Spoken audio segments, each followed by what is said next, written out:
It began with a single set of footprints, pressed deep into fresh snow, leading out of a dark forest toward a farmhouse. But here's what made investigators uneasy. There were no footprints leading back. Whoever walked to that house never left. Picture this. A remote farmhouse. No streetlights. No nearby neighbors.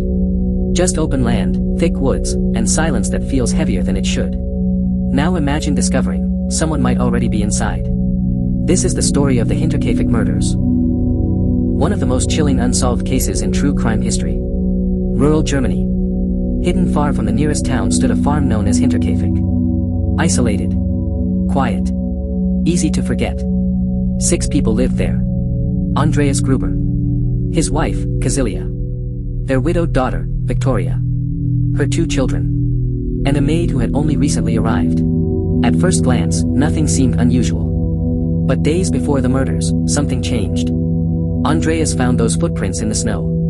They started at the edge of the forest, and ended at his home.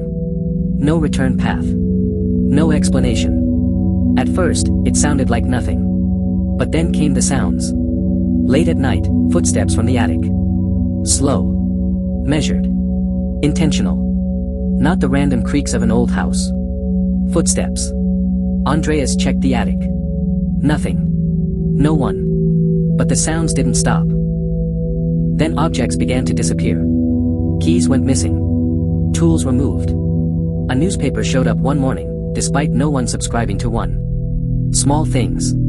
But together, they formed a pattern. Someone had access to the house. Someone, unseen. The previous maid had already left. She refused to stay another night. She claimed the house was haunted.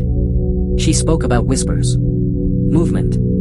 The feeling of being watched. No one believed her. Until March 31st. The night everything ended. What we know comes from the crime scene. One by one, members of the family were drawn to the barn. There were no clear signs of forced entry. No evidence of a break-in.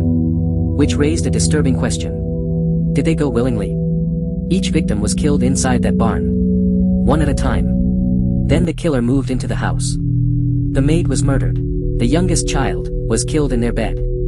6 victims. No witnesses. No clear struggle that explained how it all unfolded. And then, something even more disturbing. The killer stayed. Not for hours.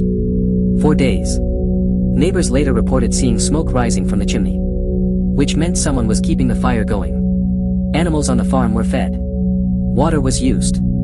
Food in the kitchen had been eaten. This wasn't panic. This wasn't someone fleeing the scene. This was someone, comfortable. Someone who behaved as if they belonged there. Days passed before concern grew. The family hadn't been seen. Mail went untouched. The silence became suspicious. When neighbors finally entered the property, they found the truth.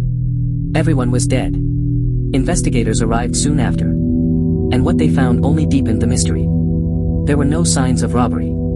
Valuables remained in place. Nothing suggested a rushed escape.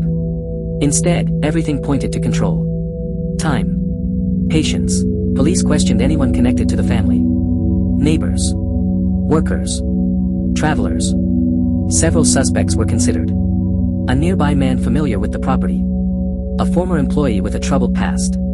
But no theory could be proven. No evidence strong enough to close the case. And then came the theory that still haunts this case today. The idea that the killer had been inside the house, before the murders even began. Living in the attic. Watching the family. Learning their routines. Waiting. If that theory is true, it changes everything. It means the sounds weren't random. The missing items weren't accidents. The footprints weren't a coincidence. It means someone was there. While the family ate dinner. While they talked. While they slept.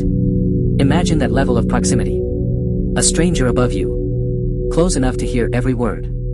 Close enough to move when you couldn't. Close enough to wait. One detail made investigators especially uneasy.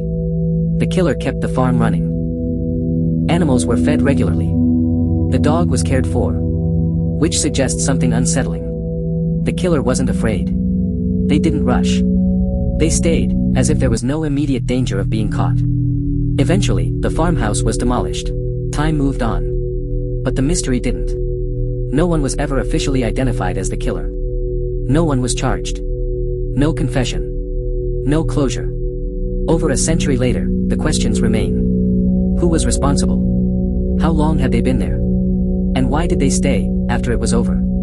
True crime is filled with disturbing stories. But this one lingers for a different reason. Because it challenges something basic. The idea of safety. We believe danger comes from outside. That locked doors protect us. That walls create distance. But this case suggests something else.